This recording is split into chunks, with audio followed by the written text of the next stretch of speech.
Okay, want to really quickly say that I'm very sorry this video is coming out way later than I wanted it to. I mentioned in my last video that I've recently been dealing with some stomach sickness. I'm not going to get into the gross details of everything. Just know that Crohn's disease is a lot of fun, and that when you have a chronic condition that doesn't go away, things like this are going to happen. Thankfully, I am now feeling better, so hopefully videos will continue at a regular pace. And there are a lot of 10 years later videos that I'm going to be doing in the month of June. So with that in mind, let's finish this last May 10 years later video that I wanted to do about a week ago that I would have done if I wasn't sick. Welcome back to 10 Years Later, the series where I talk about albums from the 2010s that were either impactful to me, impactful to music in general, very popular, or just worth revisiting 10 years later for good or bad reasons. And here's a pretty big one. As you can tell from the title, the album that we'll be talking about today is the 2011 Lady Gaga record, Born This Way. Which, by the way, yes, I listened to the standard edition of this album, so you will have to look at this album cover for the entirety of the video. I know.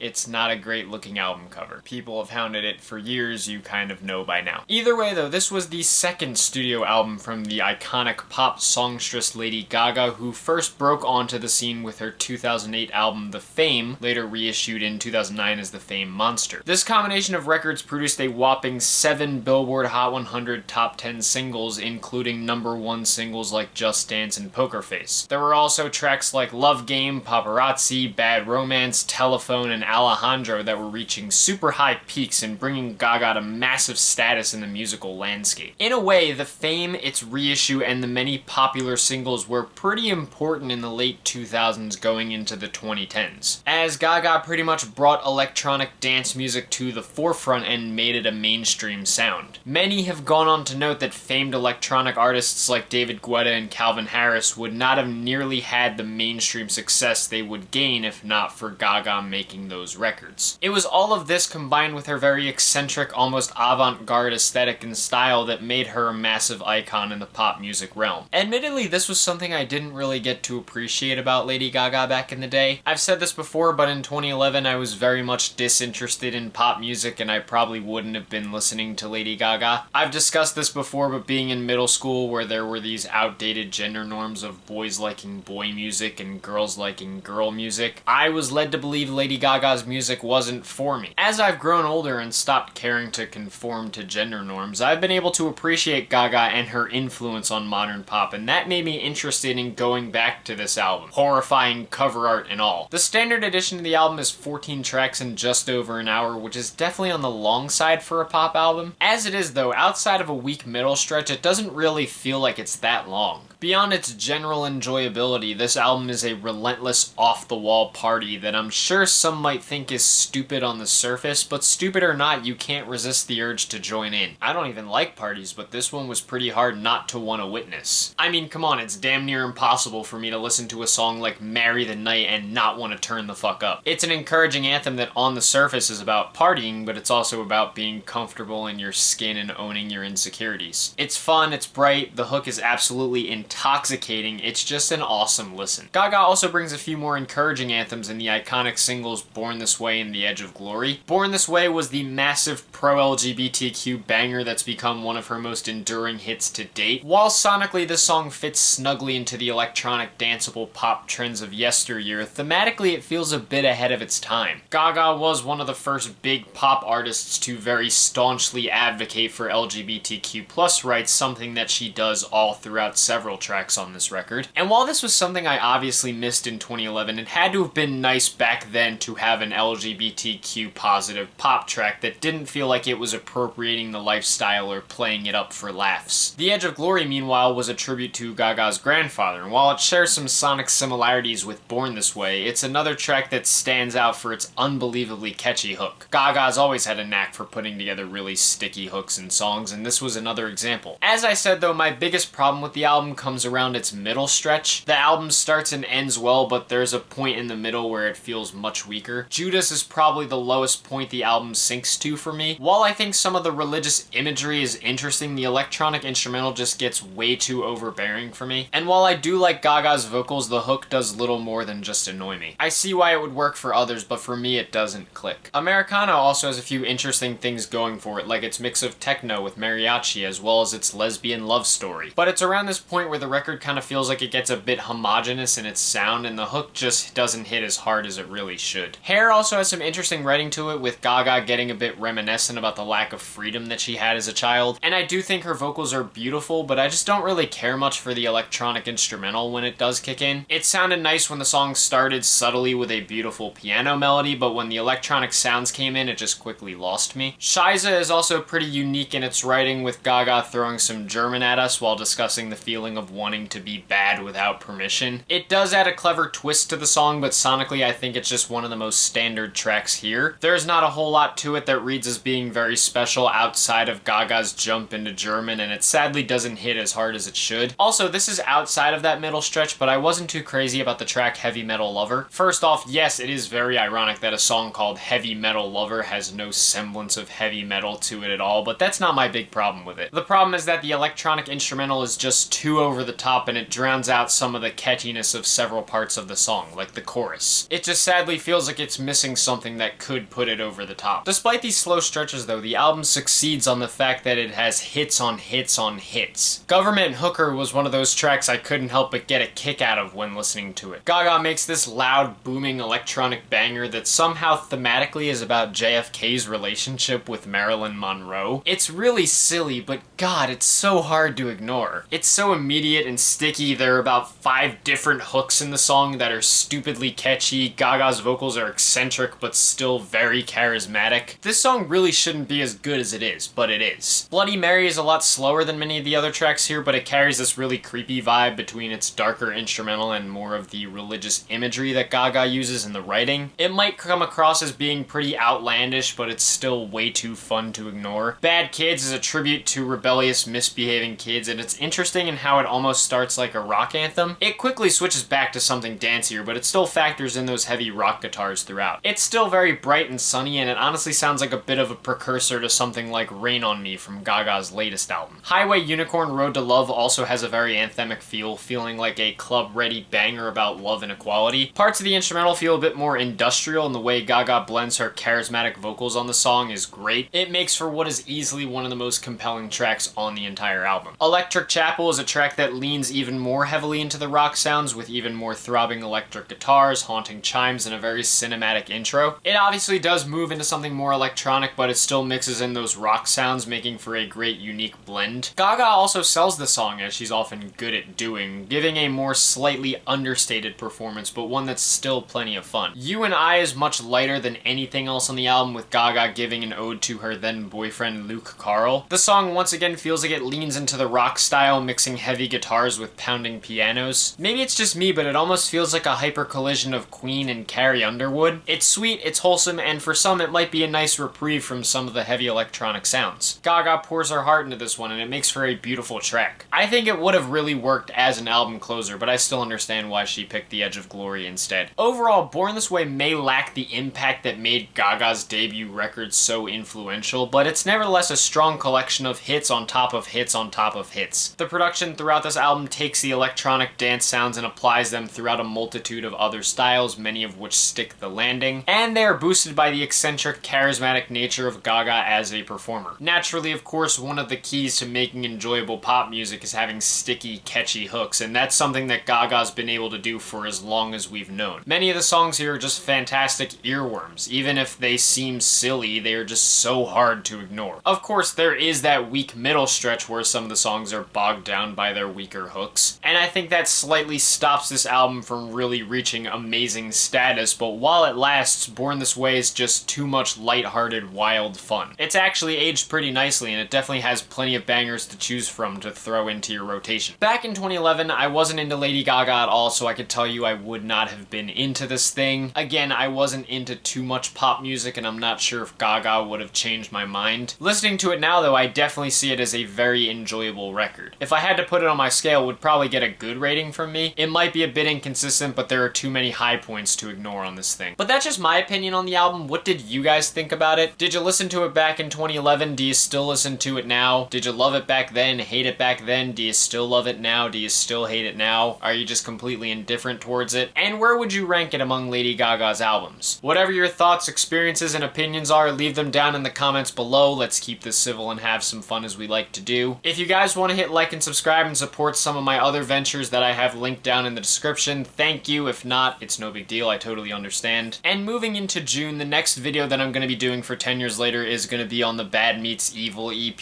Hell, the sequel. I haven't listened to that record fully, but hopefully it will make for an interesting video. And of course, now that I'm finally better, videos will start to come out more regularly, I hope. It feels good to be back, and I'm ready to continue to do what I do on this channel. So stay tuned for more videos, but until next time, thank you guys for watching. I hope you enjoyed, and I will see you in the next video. Peace.